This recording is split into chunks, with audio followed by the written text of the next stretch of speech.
पटना से महज 30 किलोमीटर दूर फतुहा में अपनी जमीन पर खड़े लोग ये जमीन पिछले 100 वर्षों से ज्यादा से उनके दादा परदादाओं की रही है। लेकिन अचानक इन सब के जीवन में भूचाल सा आ गया है। सुन्नी वक्फ बोर्ड की तरफ से इन्हें नोटिस मिला और कहा गया कि 30 दिनों में ये जमीन खाली करनी होगी।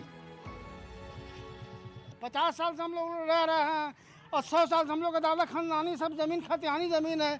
जितना ही बना ले सब गलती जगह में बना ले सब। हमने वक्फ बोर्ड से ये भी मांगा है कि आपके पास अगर कोई ऑथेंटिक प्रूफ है, किसी ने दान किया है या किसी ने रजिस्ट्री किया है आपको, तो मेरे पास प्रूफ लाएं, कागज लाएं। लेकिन उसके पास कुछ नहीं है। जबरदस्ती जो होता है ना, उस तरह से करा। जब एनडीटीवी को इस मामले की जानकारी मिली तो हम सीधे जा पहुंचे गोविंदपुर, उन 10 परिवारों के बीच जो अपने अस्तित्व की लड़ाई लड़ रहे हैं।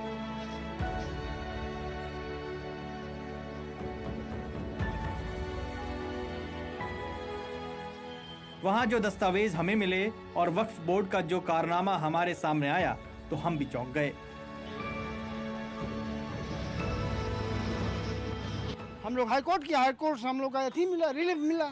ये हम ही उन्हीं का पोता है, हमारे नाम से जमीन, टोटल जमीन है। ये सभी इस मोहल्ले के पुश्तैनी निवासी हैं। इनके मकान के लगभग 200 मीटर पीछे एक मजार है।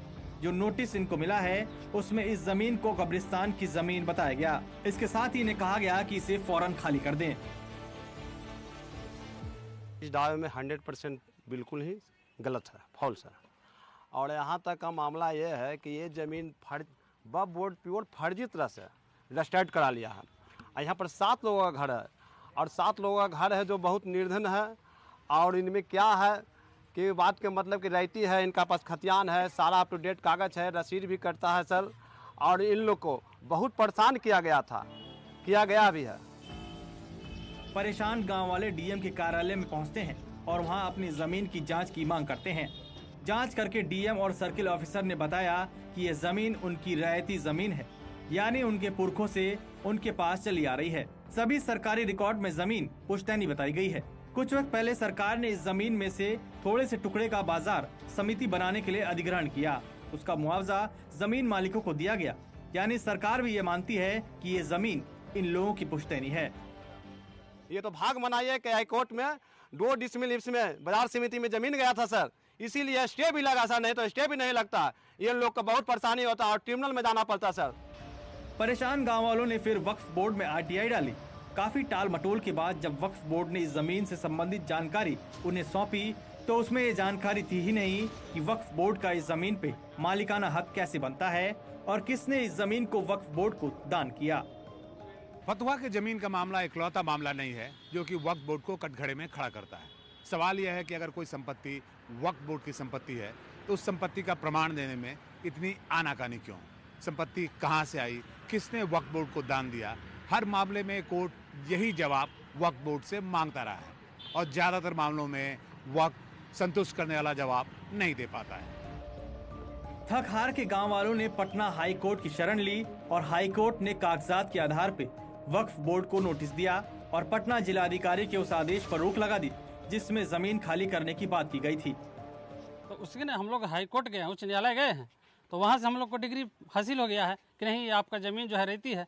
वहाँ से हम लोग को मिल गया है क्लियर रिस्पॉन्स। वहाँ से रिलीफ आपको मिल गया? हाँ, पूरा मिल गया रिलीफ। हालांकि हाईकोर्ट के फैसले ने राहत तो दे दी है, लेकिन परेशान गांव वाले अब चाहते हैं कि वक्फ बोर्ड उनकी पुश्तैनी जमीन से अपना दावा वापस ले और सरकार उन्हें इस मुकदमे से मुक्त करे।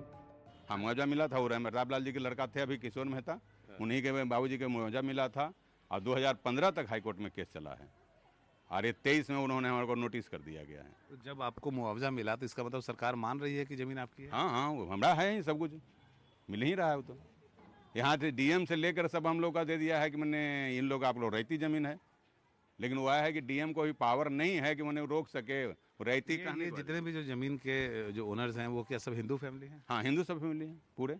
अल्पसंख्यक समाज के जो चिंताएं हैं उसके प्रति संवेदनशील रहना ये नीतीश सरकार की विशेषता रही है और इसी परिप्रेक्ष्य में जो केंद्र सरकार का यह निर्णय है यह उचित है। और अब जैसा कि हमने कहा कि इन लोगों को भी अपनी चिंताओं आशंकाओं से इस समिति को अवगत कराना चाहिए। वक्फ बोर्ड से जब हमने उनका पक्ष जानने की कोशिश की तो हमारे हाथ निराशा लगी और सरकार के मंत्री भी इस मामले में ढुलमुल रवैया अपनाए हुए हैं। मैं बैठ नहीं दूंगा, पहले आप हमसे बात कीजिए ना, कैमरा बंद कीजिए, बैठ नहीं दूंगा। आप इसकी सारी जानकारी जो है वक्फ बोर्ड से ले लीजिए। माइनॉरिटी को हमेशा हमने ध्यान रखा है, कहीं से माइनॉरिटी को चोट न लगे दिल पे, ये पूरी नजर है और आप लोग। बीजेपी की सहयोगी पार्टी जेडीयू भी इस मामले में सधे हुए बयान दे रही है। अब जबकि पार्लियामेंट में वक्फ बोर्ड की नियमावली में बदलाव की बात चल रही है तो लोगों को उम्मीद बंधी है कि उनको इससे अब राहत मिल सकती है। इस मामले में वक्फ बोर्ड से एनडीटीवी कुछ सवाल कर रहा है। मसलन गांव वालों की जमीन उनकी कैसे हुई? अगर ये जमीन उनकी है तो सरकारी रिकॉर्ड में कैसे पुश्तैनी बताई जा रही है? अगर सरकार इसे वक्फ की जमीन मानती है तो कैसे इसका अधिग्रहण कर गांव के लोगों को उसका मुआवजा दिया जा रहा है? अगर इसका मालिकाना हक वक्फ बोर्ड का होता तो मुआवजा भी वक्फ बोर्ड को मिलना चाहिए था। बिहार में ऐसे कई मामले बिखरे पड़े हैं और अब जरूरत इस बात की है कि सरकार या कोर्ट इन मामलों में संज्ञान ले और लोगों को इस प्रताड़ना से मुक्त कराए। पटना से प्रभाकर कुमार, एनडीटीवी इंडिया।